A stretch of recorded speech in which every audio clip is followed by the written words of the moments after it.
The Word of God is alive and powerful, sharper than any two-edged sword, piercing even to the dividing asunder of the soul and spirit, and of the joints and the marrow, and is a critic of the thoughts and intents of the heart. All Scripture is God-breathed, and is profitable for doctrine, for reproof, for correction, for instruction in righteousness, that the man of God might be mature, thoroughly equipped unto all good works. Study to show thyself approved unto God, a workman that needeth not to be ashamed, rightly dividing the word of truth. John 14:15, if you love me, keep my commandments. 1 John 2:4, he that saith, I know him, and keepeth not his commandments, is a liar, and the truth is not in him. Joshua 1:9, have not I commanded thee? Be strong and of a good courage. Be not afraid, neither be thou dismayed, for the Lord thy God is with thee, whithersoever thou goest. Philippians 4:11-13. For I have learned to be content in whatever circumstances I am. I know how to get along with humble means, and I also know how to live in prosperity. In any and every circumstance, I have learned the secret of being filled and going hungry, both of having abundance and suffering need. I can do all things through him who strengthens me. Colossians 2:6-7. So then, just as you received the Christ Jesus as Lord, continue to live your lives in him, rooted and built up in him, strengthened in the faith as you were taught, and overflowing with thankfulness. Ephesians 6:2, for we wrestle not against flesh and blood, but against principalities, against powers, against the rulers of the darkness of this world, against spiritual wickedness in high places. Before we start our Bible study, nining adlaw, sama sa nandan, our SOP is nga atong limpyuhan una nga atong kalaguna kita mo padayon sa atong buluhaton nga pagtuon sa pulong sa Dios nining adlaw. Kay kung dili nato kini isugid ngadto sa tubangan sa Dios nga Amahan, then naibabag. Dili kita makasabot, dili kita matudluan sa magtutudlo sa kamatuoran nga maong balang Espiritu Santo. He cannot function his ministry, his teaching ministry. So therefore, ang mando sa Dios mao nga kita mo gamit sa prinsipyo diya sa 1 Juan 1:9 nga nagaingon sa in English, if we confess our sins, He, God, is faithful and just to forgive us our sins and to cleanse us from all unrighteousness. Nawalang kanimo higala nga wala pa'y kaluwasan, the issue you are facing is not confession of your sins. It is faith alone in Christ alone. Acts 16:31 nagaingon, believe on the Lord Jesus Christ, and thou shalt be saved. Busa sa hilo magandang tastong kaugalingon. Let us pray.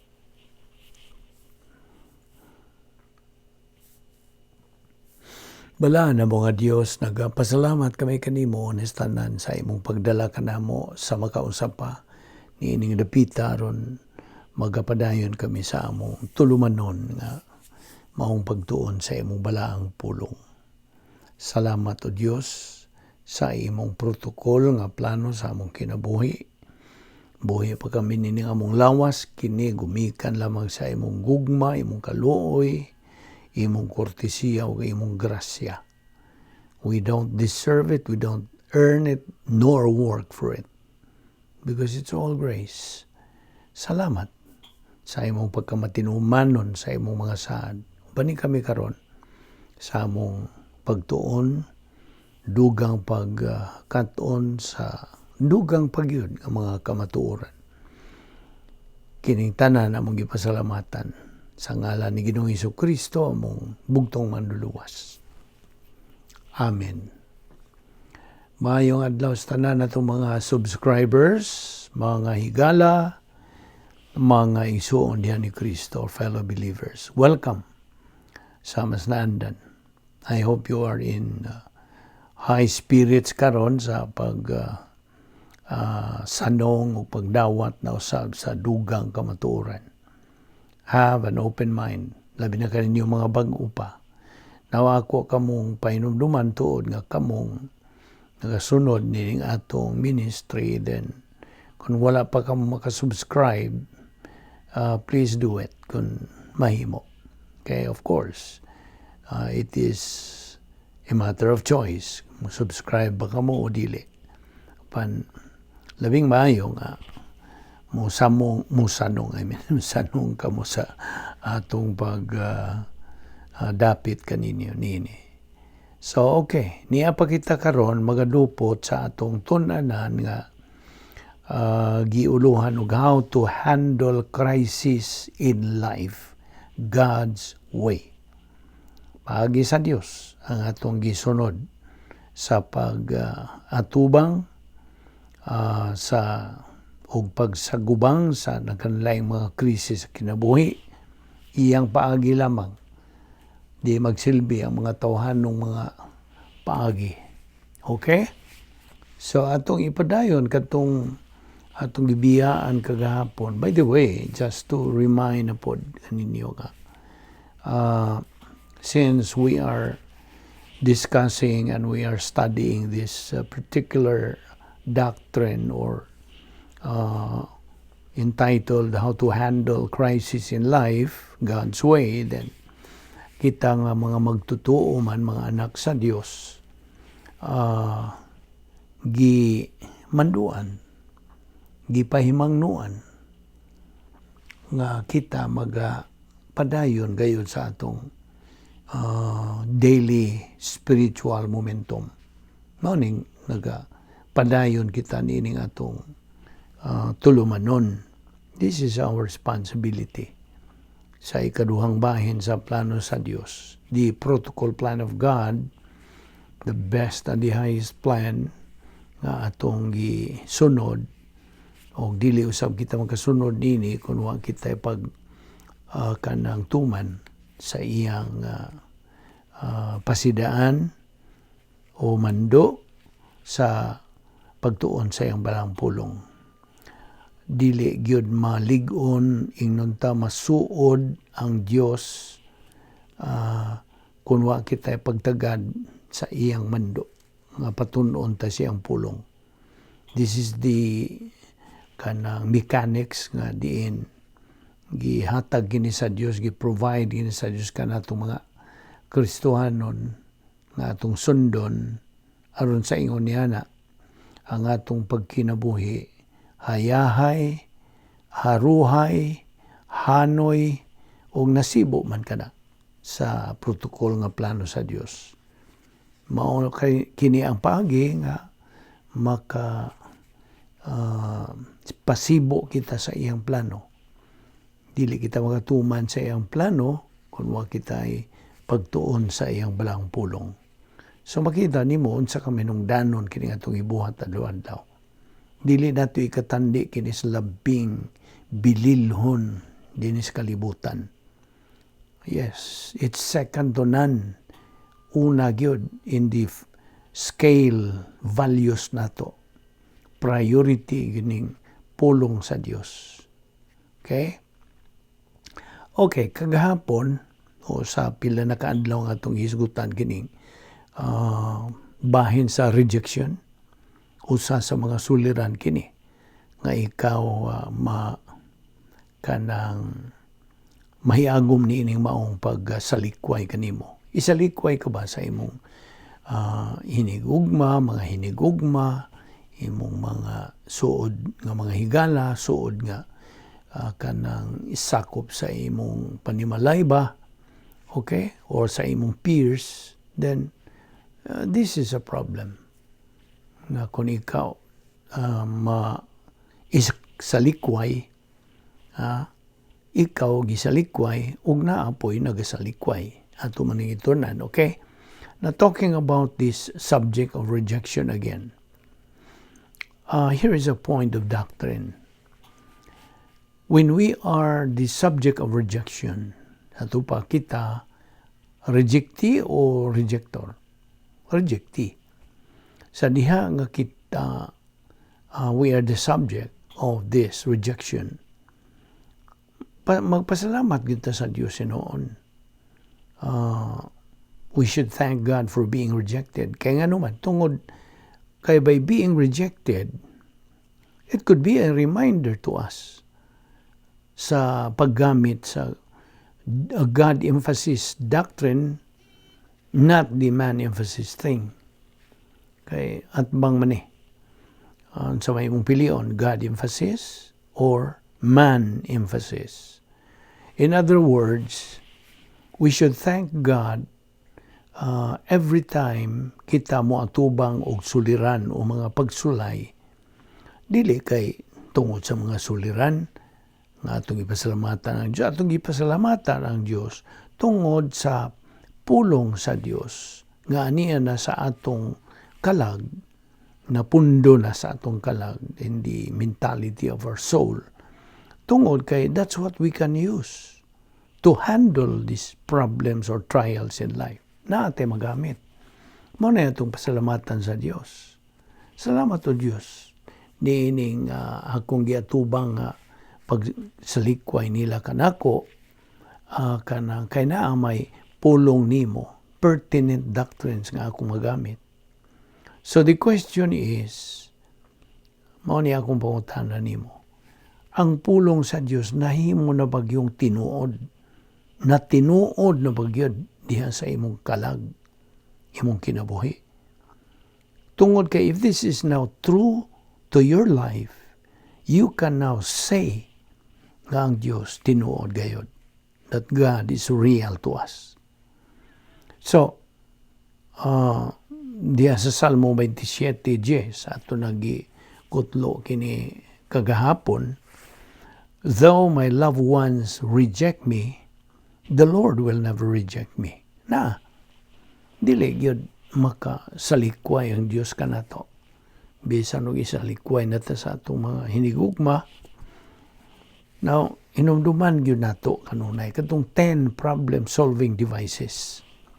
Iya sa Dios kining gisangkap alang kanato for our use, for our benefit. So, every time we face rejection in life, gamita dayon. Gamita dayon kanang pertinent Bible doctrine, putting this rejection in the hands of God. Imong itunol ngadto sa mga kamot sa Dios. O that's how to be a winner believer. Kung buod yung kang mahimong mananaog ng magtotoo, then that's it. Kini atong ipangtunan. Again, it's a matter of choice. Now, the forward line of troops, kanibang flat line of troops, come forward to face the problems pinagi sa paggamit nining napulo ka mga paagis pagsulbad sa mga suliran. God's 10 problem-solving devices. So, ang Diyos mugamit ni ining pagsalikway nimo so He can surprise you. Meaning, pakuratan ka niya. At that moment, niya ng pagpakurat diha nimo, He's going to look at us. I mean, ikaw na lang atong ihemplo. He is going to look at you if you are going to use his 10 problem-solving devices. Na, di man niya gina. Now, akong balikon kining prinsipyo, dili ka makagamit o sa kabutang wa nimo masayri. Huwag mo mahibaw gusto? Huwag mo makatuni.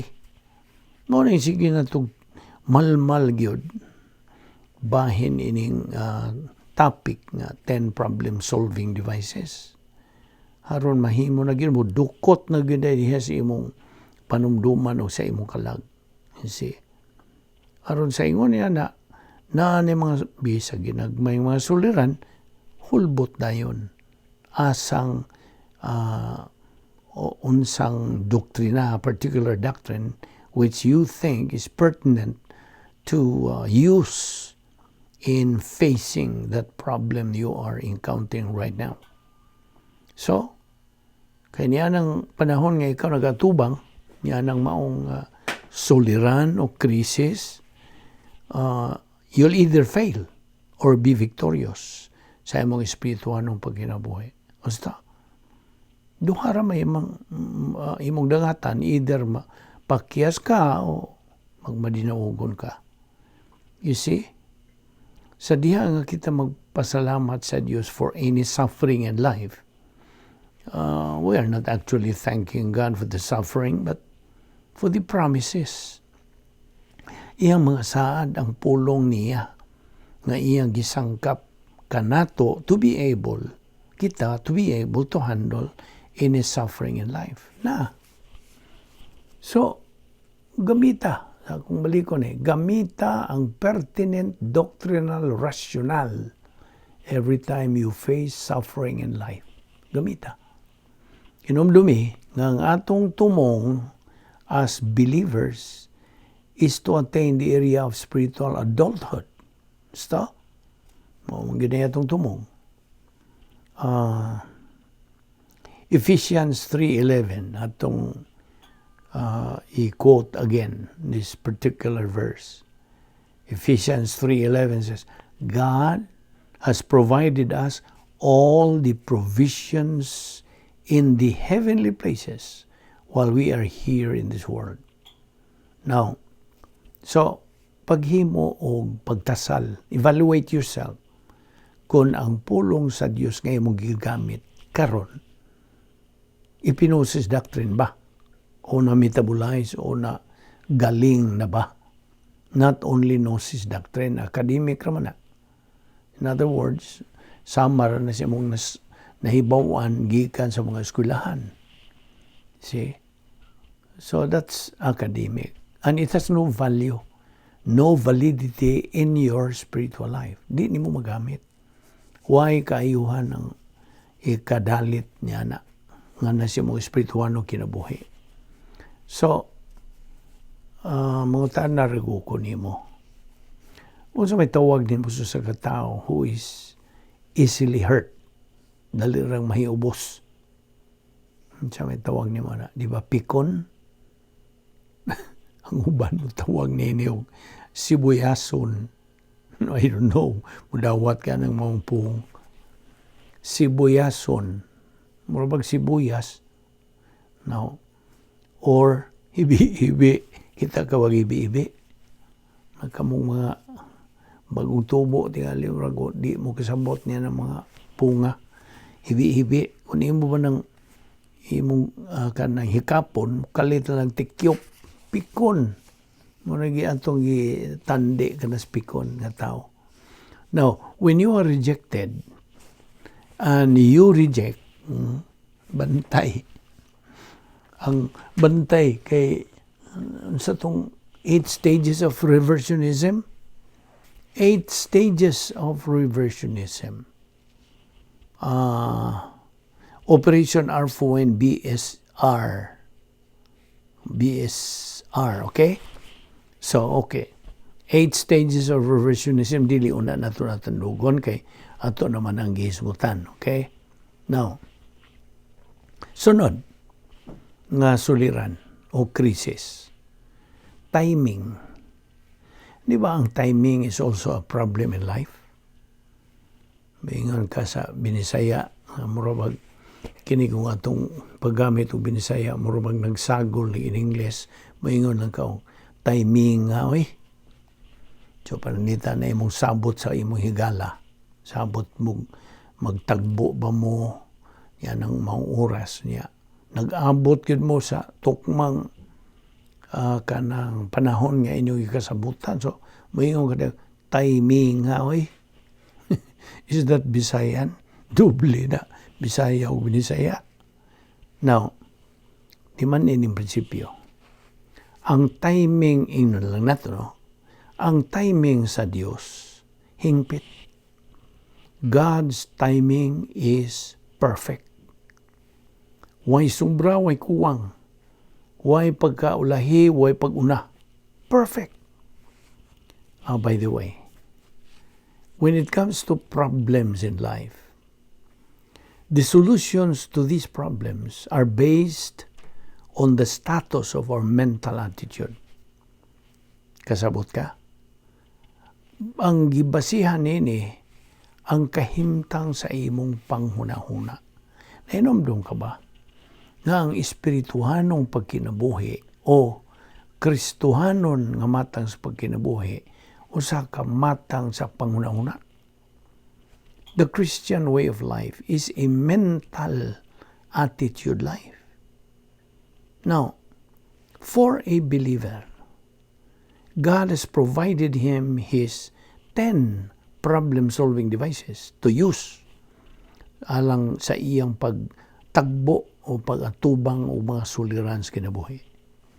Kinumdamigid kanunay, all of life is problem-solving. Gusto? Dawat ka na ba niya na? Taon-taon na yun na ito ng balik yun.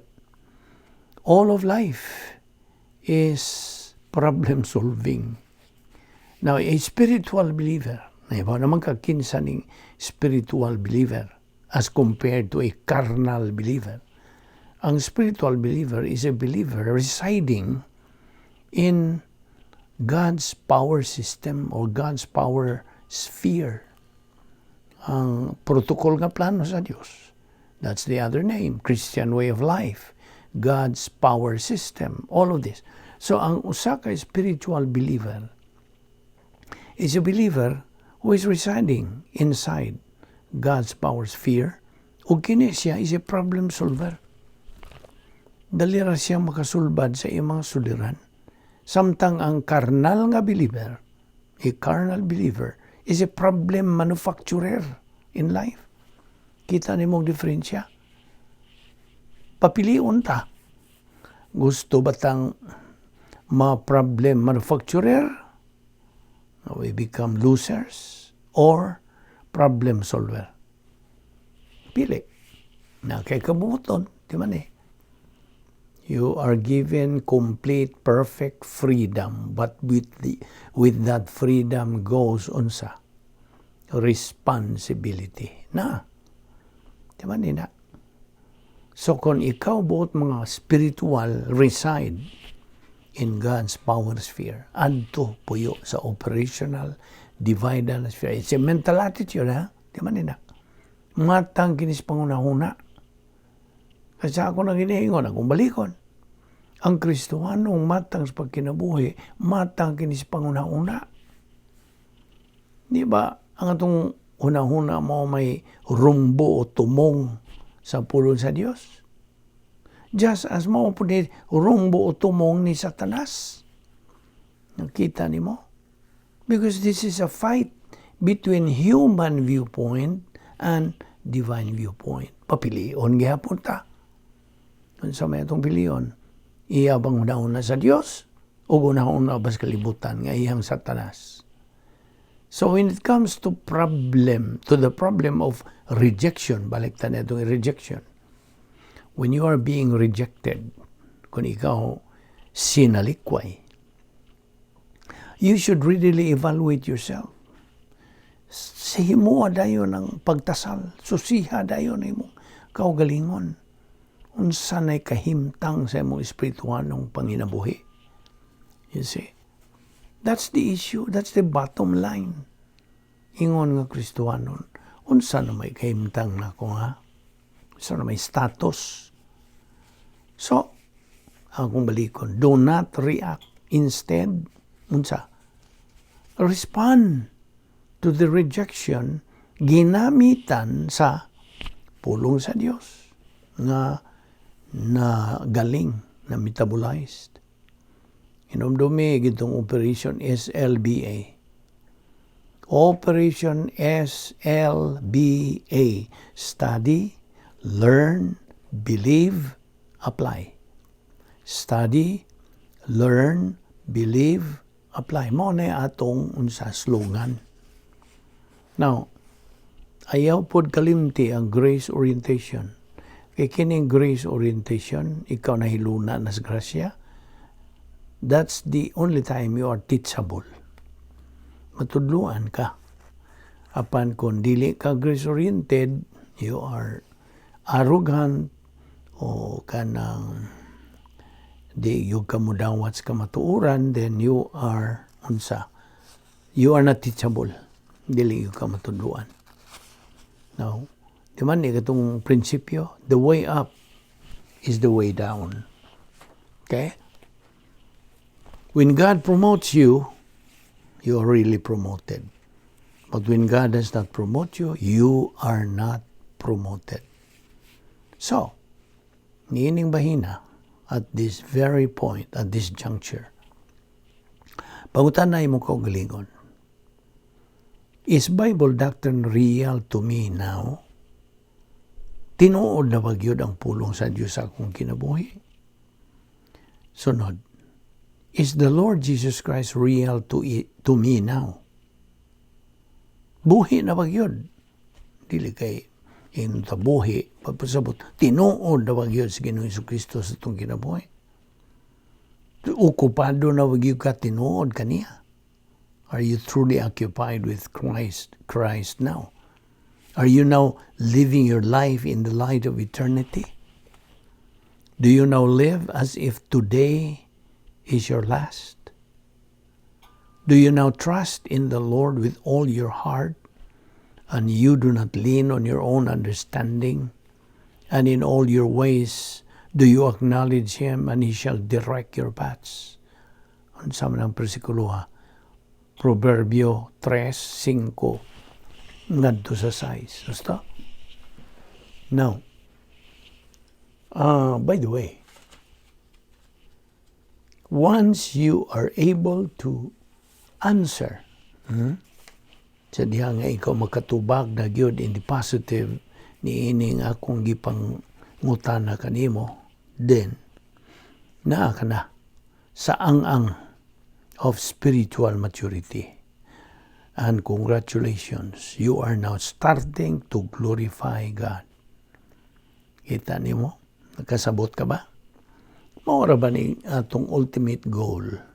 Dinhi sa ikaduhang bahin sa plano sa Dios, to reach spiritual maturity. That is the capacity stage. You are now living the life beyond gnosis. You are now an invisible hero. Now, ato rin kong hisgutan ng doctrine of death. Singit na butag balik nini kay daghan manggong wa pag yun malamdagi bahin ini. Marapag naagyoy, pabilin pag yun nila ka ng pagkahadlukan, ng pagkahadlok sa kamatayon. Now, death, by the way, is part of life. Gusto? Dawat ka na. Bahin kinis kinabuhi. But actually, death is just the entrance to eternal life for a believer. Alang sa usa ka magtotoo, dili kay dili magtotoo ha. Akong kurikan ka na kay basig mawakas passing. Death is just the entrance of eternal life. Entrance to eternal life, I mean, for a believer.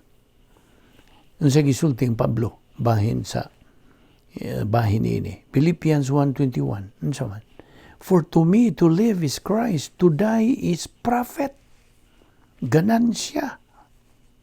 Inomdumi ang pulong sa Dios. Huna-huna ni Ginoong Jesucristo kana. 1 Corinto 2:16. It's the mind of Christ. If you are living the unique spiritual life, anong unique man? Dili kasagaran. Okay? Talagsaon kini nga tong kanang ipakinabuhi sa Dios kanatong mga magtotoo. You see, it is a sophisticated, fantastic, a dynamic life, unique spiritual life. So, kung ikaw nagkakinabuhi, nanining maong matang sa talagsaong matang sa spiritual ng pagkinabuhi, then, nagkinabuhi ka na beyond gnosis. Kung sa ako nang ginaingon, you are now an invisible hero. Pleroma stage ang imong na kabuot na gyud. Hence, a believer who has Bible doctrine in his soul has the advantage in his spiritual life. Na nagyubintaha siya. O bahin sa kamatayon, dying for a believer is the dessert, siragana in life. Mao ba na Bisaya? Siragana kining kamatayon sa magtotoo. Siraganas kinabuhi. But this kind of dying is what is called dying grace. Kaya duha man ka matang sa kamatayon ang dangatan magtotoo. Either dying grace or sin unto death. Na lisod na itong sin unto death kay manay tawag sa Bisaya kamatay, sala nga makamatay. You see, ang usa ka magtotoo nga nagalunang na gyud sa kasalanan, wa na gyud siya ipag kanang usab siyang kaugalingon. Tuwa ra gyud siya magapuyo sa cosmic dinosphere, carnal, reversionista, unsa pa. Disiplina na sa Dios. Unya de pag gyud patuo, mao na ang maximum gyud nga disiplina sa Dios, dying nga kanang pagkamatay na gyud niya sa iyang lawas, kay physical death. Kuhaon gyud siya sa Dios kay wala man siya kapuslanan sa plano sa Dios. Wala siya pagtagad sa pagtuman sa protocol nga plano sa Dios. Wala siya pagtuman sa mando sa Dios pa tunon siya sa iyang mga pulong. Way pagtagad, way pagpanumbaling. Nagpasagad na lang yan siya pagka cosmic, mo ni gitawag sa uban. Cosmic naman yun siya. Mo na mudangat siya niya ng maximum discipline sa Dios nga mao ang sin unto death. Mo na usa ka matang sa kamatayon nga dangatan sa magtotoo nga reversionista. Okay? Itawag ba na sa evangelical churches nga kanang backsliding. Now, di matamo gamit niya na. Now, of course, ang ikaduhang matang sa kamatayon mao ang dying grace. Nga usa ka magtotoo nga nakatuman sa plano sa Dios sa iyang kinabuhi, nang matinumanon, positibo, kung mao nga siya nakadangat niya ng dying grace. Nakasaksig yung kog mga magtotoo nga kanang sinati og dying grace. Hanoy gyud kanang haruhay, hanoy kanang gaan gyud kayo ang ilang pagkamatay. Dying grace. This is the dessert. Kay after a believer has eaten, as analogy, the 8-course meal, analogous kini sa 8 gates of the divine sphere, then ang dessert moabot nga mao ang dying grace. Nakasabot ka ba sa akong patinaw kanimo? Nga akong balikon. Dying for a believer is the dessert, siragana sa kinabuhi. But this kind of dying is what is called dying grace. Okay? Dying grace. Grasya nga kamatayon. Kay human ang usa ka magtotoo nakakaon as analogy sa 8-course meal. Now, analogous kini sa 8 gates of the divine sphere. Then, ang dessert, ang siragana, moabot diha kaniya, mao ang dying grace. Remember, all of life is decision-making. We make a lot of decisions in life, either good or bad. apan ang magtotoo gimanduan to make the right decisions from the position or area of strength nga mao ang operational divine dynasphere. Sabot ka? Hinumdumi. Ang plano sa Dios nga kanang bahin kinistulo. They are classified into 3 stages. Phase 1, salvation. Phase 2, believer in time. Phase 3, believer in eternity. Sa phase 1, salvation, life beyond gnosis.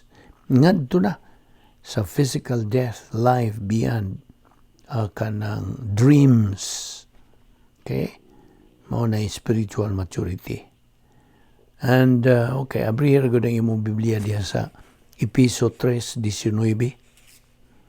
And it says, and to know the love of Christ, which passeth knowledge, that ye might be filled with all the fullness of God.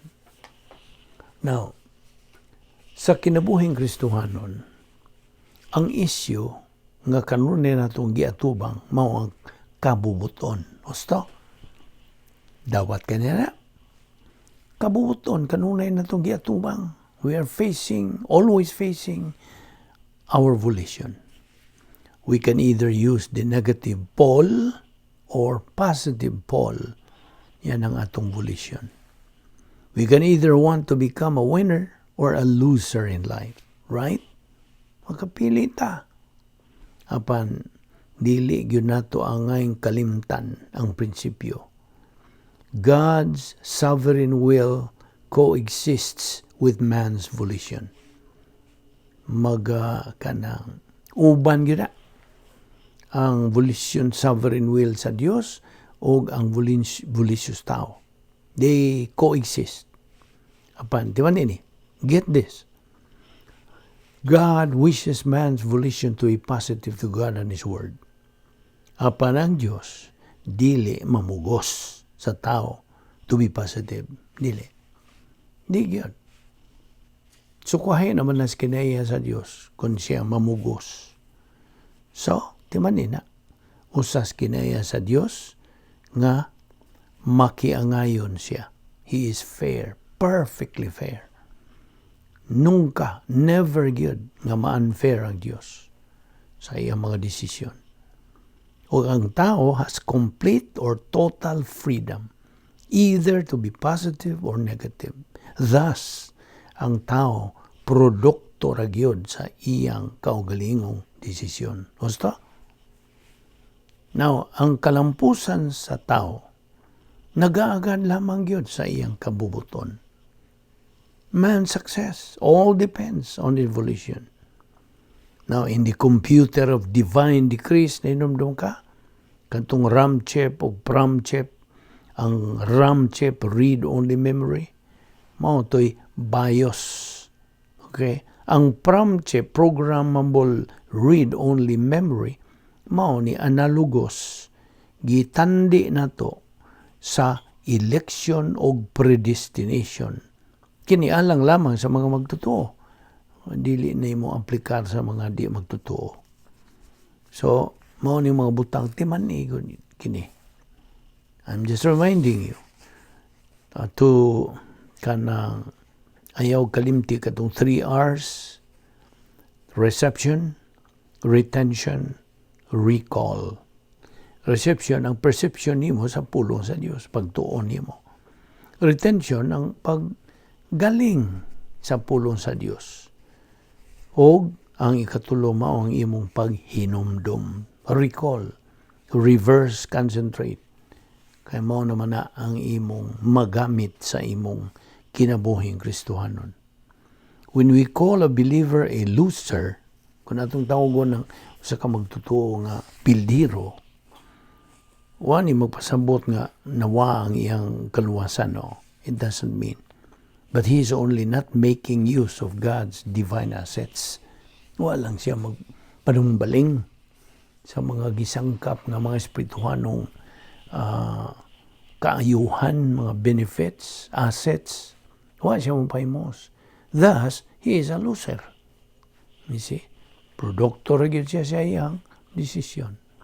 Now, when it comes to spiritual life, okay, let us touch again the subject of death, physical kamatayon. We have said, now God's plan is categorized into 3 phases: salvation, believer in time, and believer in eternity. Sa phase 2, kini, atong panahon, phase 2 man once the believer reaches spiritual maturity, unsaon niya pagkabot? Padayon ng pagtuon, pagkaton, kanang tuo, paggamit sa pulong sa Diyos yung kinabuhi. Mao ni ang process o protocol na ipatuman sa Diyos. Once he reaches spiritual maturity, he becomes, mao to atong giingon, an invisible hero, a winner believer. Tungod kay migamit, mipahimulos man siya sa divine assets, pinaagi sa iyang paggamit sa positibo nga bahin sa iyang kamuguton. A believer's time to go home, physical death, is a matter of God's perfect decision. Basta, iyaha ka ng hingpit nga desisyon sa Diyos. That is God's sovereign decision based on His integrity. Ang integrity sa Diyos, nalangkob kini sa tulo. Ang iyang hingpit nga pagkamatarong, ang hingpit nga hustisya, ug ang iyang hingpit nga gugma. Perfect righteousness, perfect justice, and perfect love. Mao ni nagalangkob sa iyang integrity. What the righteousness of God demands, the justice of God executes. So, unsa may angay nga buhaton sa magtutuo sa di pa siya kuhaon sa Dios? Unsa man? What should the believer do before God takes him home? Tubag? Prepare. Prepare himself by unsa? Utilizing God's opportunity. Kini nga itong ibuhat adlaw-adlaw. This is God's opportunity. Gahatag siya sa ability o kanang tanan nga. Mabito itong mundo sa Diyos nga. Purchase the time because the days are evil. So, namungutan na rin ko ni mo ha. Nako'y pangutan na. What is the best part in the meal? Ano may lamian nga bahin sa atong kanang pagtangka di sa lamisa. Atong ikaon ba? Ano man? What's the best part? Tubag? Huwag makatubag. The best part is dessert. Dessert. Siragana. O kining siragana nga atong isugutan di palang dugay, it is analogous to dying grace. Sabot? Again, no one knows kung kanus-a kuhaa sa Diyos ang usa ka tawo gikan ning kalibutan. No one knows when God takes any person from this world. Only God knows. Gusto? Siya ra gyud ang nasayod. So, that means, sa diha nga usa ka magtutuo mamatay, physical, mamatay siyang lawas, that means ang plano sa Diyos ang kinabuhi, human na. God's plan for him is over, and that very time is perfect. Nga naman. Again, because of the principle, God's timing is perfect. Di nilang una kita kutob karon adlaw. Ito ipadayon kini ug maayaw sipyat sa pagsunod nini. Magkita na sa taugma, padayon ta sa pagtuki bahin ini mga butang na may kalabutan sa atong topic, how to handle crisis in life God's way. Magampo ta. Balaan na mo nga Diyos, nagapasalamat kami kanimo ni ining lain sa mga higayon sa among pagpahimulos sa imong grasya. Grasya kining among ginabuhat, pagpahimulos ni ini. Dili kami takos. Salamat. sa imong pagpatinaw pagkanamog dugang sa imong mga kamatuoran. Dili na mo ikatandion sa kabililhon mayong danon nining among ginabuhat. Salamat. Dadaan kami pagbalik o madinhi, O Lord. O gamita kining ministry, Vic Balbido Evangelistic Ministry, in a mighty way o sumala sa imong kamubuton. Kining tanan among gipasalamatan sa ngalan ni Ginoong Hesukristo. Amen.